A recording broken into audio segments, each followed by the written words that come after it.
এই সমস্ত নির্লজ্জ বেহায়া হিন্দুদের জন্যই হিন্দুরা এতদিন ধরে পশ্চিমবঙ্গে কোণঠাসা হয়েছিল। ছি ছি ছি, এরা কারা? এই বেহায়া নির্লজ্জ মালগুলোকে এই দেশে কেন রাখা হয়েছে? রহিম চাচার খাটে জন্ম নেওয়া এই হিন্দুদেরকে আগে এই দেশ থেকে তাড়িয়ে দেওয়া হোক, নাহলে এরাই কিন্তু এই দেশের জন্য ক্ষতিকর, এই হিন্দুদের জন্য ক্ষতিকর, এই সমাজের জন্য ক্ষতিকর। যতই ভাবে এইসব সমাজের অন্ধ ভাইরাসদের ইগনোর করব, ততই এদের কন্টেন্ট আমার সামনে চলে আসে। আর এদের সমাজে ঘৃণা ছড়ানোর টেন্ডেন্সি দেখে আমি নিজেও অবাক হয়ে যাই। এইসব অসহায় গরিব মহিলাগুলোকে কেমন অসভ্য ভাষায় গালি দিচ্ছে। আর ও একটা কমেন্টও করেছে, সেটা একবার পড়ে দেখুন।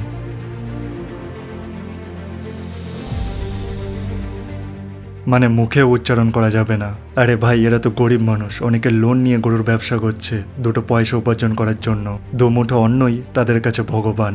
মানছি গরুকে গোমাতা হিসেবে মান্য করা হয়। হিন্দু ধর্ম এবং শ্রীকৃষ্ণের লীলাতে গরুর অত্যন্ত পবিত্র এবং বিশেষ একটি স্থান রয়েছে।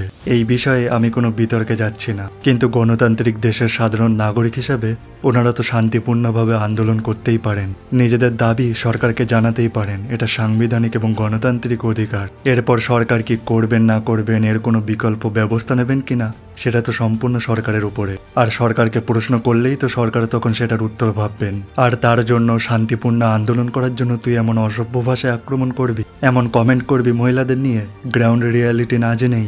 নিশ্চয়ই তুই 2026-এর হিন্দু, নয়তো 2014-এর হিন্দু। এমন সরকারি হিন্দু না হয়ে একটু ভারতীয় হিন্দু হওয়ার চেষ্টা কর। সনাতনী হিন্দুদের মুখে এমন ভাষা কখনো মানায় না। শুধুমাত্র হিন্দু নয়, মুসলিমদের জন্য আমার একই কথা। কেউ পাকিস্তান প্রেমী যারা টেরোরিজমকে প্রমোট করে এমন মুসলিম না হয়ে ভারতীয় মুসলিম হওয়ার চেষ্টা করুন। তেমন তোকেও বলছি, সরকারি হিন্দু না হয়ে ভারতীয় হিন্দু হওয়ার চেষ্টা কর। মানে এদের মুখে হিন্দু, মুসলিম, পাকিস্তান, বাংলাদেশ ছাড়া কোনো কথাই নেই। মানে এমন একটা ন্যারেটিভ তৈরি করার চেষ্টা করছে যে যারা বিজেপি করেন না তারা হিন্দুই নন। সরকারকে প্রশ্ন করলেই এরা এতটাই অফেন্ড হয়ে যায় যে তাকে পাকিস্তানি, বাংলাদেশি, রোহিঙ্গা আরো কত কি বলে আক্রমণ করতে শুরু করে দেয়। সব পলিটিক্যাল পার্টিরই ভালো খারাপ দিক আছে, তাই বলে কি খারাপ দিকগুলো তুলে ধরা যাবে না? শেষে একটাই কথা বলবো, মুঠো ভর্তি ঘৃণা নিয়ে যারা গড়েছে আজ ঘর, তাদের মনে নেই কোনো মানবিকতার স্বর। ধর্মের নামে যারা ছড়ায় শুধু মিথ্যে বিষের ধোয়া, মানুষ হওয়ার চেয়ে তারা অন্ধকারেরই ছোঁয়া। সুস্থ থাকবেন, ভালো থাকবেন। জয় হিন্দ।